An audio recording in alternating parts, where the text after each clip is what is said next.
the first thing when I came to know that I'll be speaking over here is that I was actually cursing my stars because I know nothing about economics. I'm a science student, so I'll introduce myself.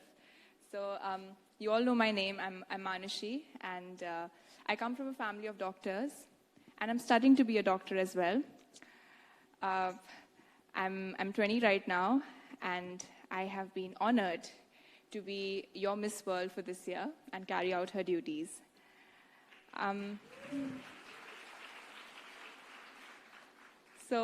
Growing up, I had a very normal childhood, like any Indian girl from a middle-class family would have. I got my education, I had my siblings, and then suddenly overnight my life changed, and now I'm here. So we just had a panel about women entrepreneurs. And I know the word entrepreneurs sounds scary because you start thinking about all business, which is something I don't understand. But I think being Miss World and being an entrepreneur is quite similar because you have similar goals. You want to bring change. I think change is something which is, to me, it's synonymous with being an entrepreneur.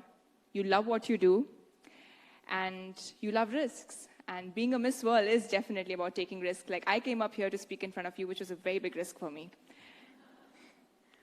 But I think most importantly, we don't let other people tell us how we're supposed to work or how things should be done. We take our own decisions. And I think all those entrepreneurs out there must congratulate themselves because it takes a lot of courage to do that.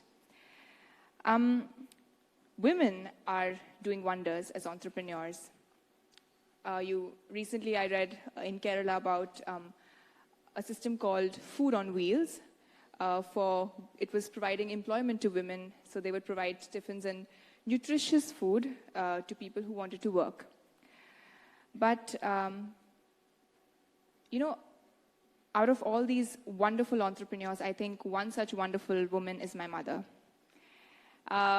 It's not hidden from the world how much obsessed I am with her. We all are with our mothers. But I believe that all mothers are entrepreneurs. And I did look up, I'll be very honest, I looked up the definition of an entrepreneur on Google. we have the head of Google here, right? So, just on stage. So I looked it up on Google, and I realized that being a mother is very similar to being an entrepreneur because you set up a system, which is a family, and you invest, you take risks, and you actually have the most important job of rearing up the future of not your family or not of an individual, but of the entire world. And that is a very tough and a very risky job to do. So for me, all mothers are entrepreneurs. On the Miss World stage, in my top 5 round, I remember when I didn't know what was happening that day. It just felt like another rehearsal to me. And the moment I reached to top 10, that is when I saw my parents, I saw my family in the crowd, because I was trying to spot them the whole while. And they were coming down to give an interview. And at that moment, I knew it. I knew I was going to do something great tonight. And the moment I reached to top 5, I remember someone telling me that, it's all right what happens tonight. Don't be nervous, because you've come to top 5 and you've made history. You are the top 5 in Miss World 2017, which is a big, big, big thing, because coming from a girl who, being a girl who never really wore heels or who never knew how to even apply an eyeliner, it was a very big deal for me to be out there. But the moment I saw my parents and I saw how proud they were of me, I knew that even if I don't walk out with the crown, I knew I was going to be a winner tonight. And that's how my answer came at that moment. And believe me, had you asked me anything, even if you would have asked me who's the president of India, I would have said mom, because I was so emotional that time. But definitely mothers do deserve the high salaries because, like I just said, they are... I remember one thing from my economics book is that humans are the largest resource. And I mean, mothers are taking care of that resource of the largest capital any country can have, which is human capital. So going away from that, I think we all know, for me, my mother is a superwoman, and she's a working mom. She's a neurochemist, so very disciplined in life. But at the same time, she's the most compassionate, the kindest woman that I've ever known. She's not only my mom, she's my best friend. She is my role model. She's someone I've looked up to growing up. And she's my guardian angel, my Durga Ma, I call her. And I know that she lets me take decisions. She lets me make all kinds of mistakes. And when I come home, I know that even if I might not at that moment think that I won. For that moment, I might think it's a failure, but you know, she's there for me when I come back home. And it's not easy when you have two worlds to balance, because I'm very proud to say that she has done amazing as a doctor. She's an amazing doctor. But at the same time, she's never made me feel like she didn't have the time for me, or she's always been there for me as a mother. And this is something that a lot of women out there, all the women here have been doing, who are mothers as well.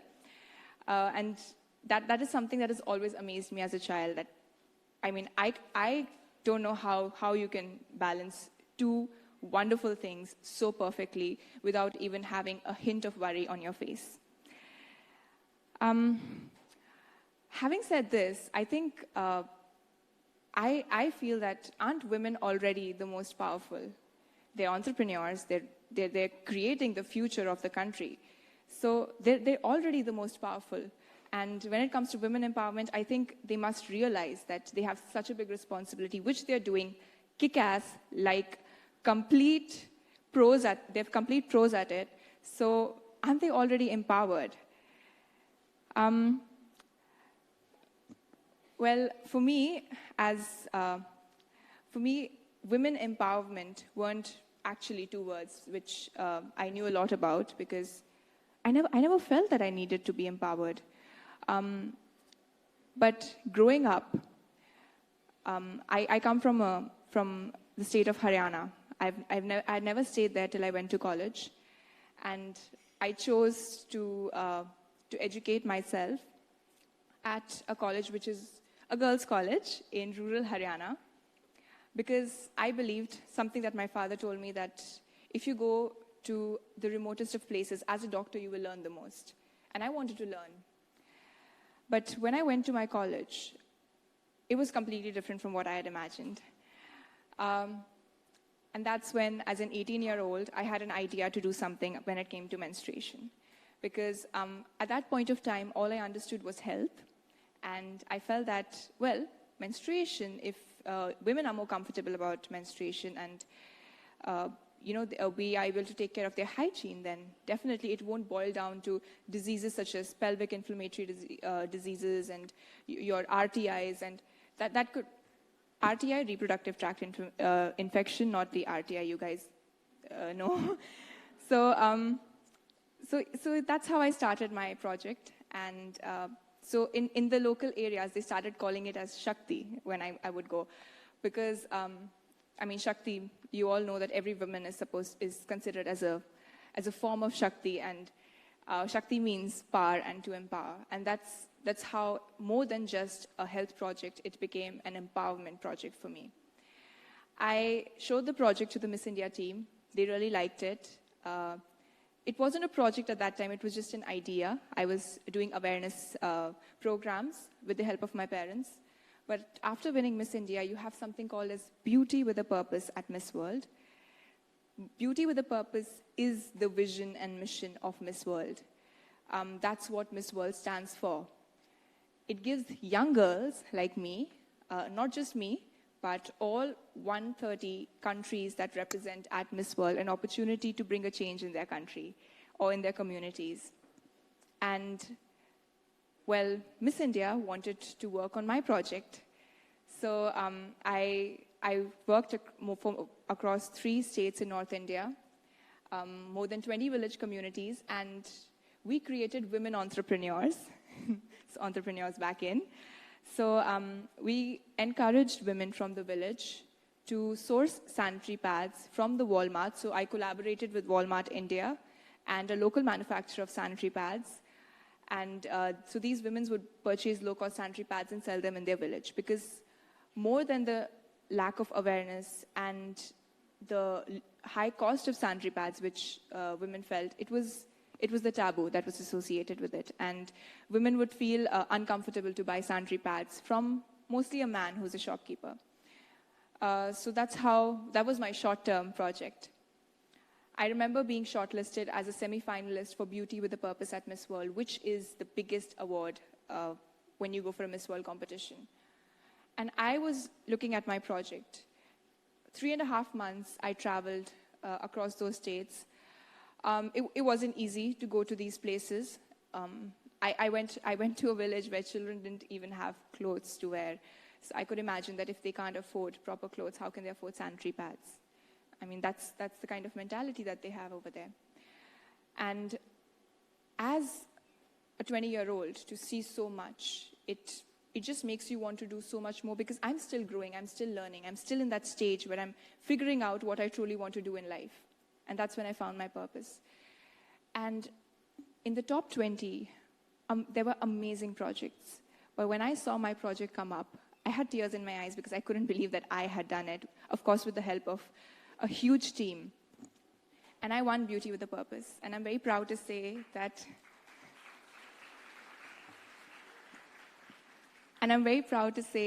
I'm the first Miss World who also won Beauty with a Purpose. After which, of course, not only my project, after winning Miss World, we were here in India. This year's Beauty with a Purpose tour started from my home country, from my project, where we traveled for 9 days. Not only me and the Miss World team, but we had continental winners. We had young girls. So they aren't politicians, they aren't powerful people, but they are just young girls, just like me. They're students, their daughters. One of them is still in school. And they all came down, and we all were traveling across India, trying to spread awareness, trying to create different systems. We met with people called as Akar Innovations. Most of you must be knowing about them. And we met these tribal communities at the Bhutan border. We traveled a lot, but we met up with politicians, the Honorable Vice President and our External Affairs Minister. They were kind enough to meet us and support us on our project. After which I traveled to different countries. I can go on and on about that, but these are young women who are doing this. They are young women who are bringing this change. And that in itself makes us feel so empowered. I think a lot of people ask me this question, that how did you prepare for Miss World? When did you start preparing for Miss World? And I have no answer to it.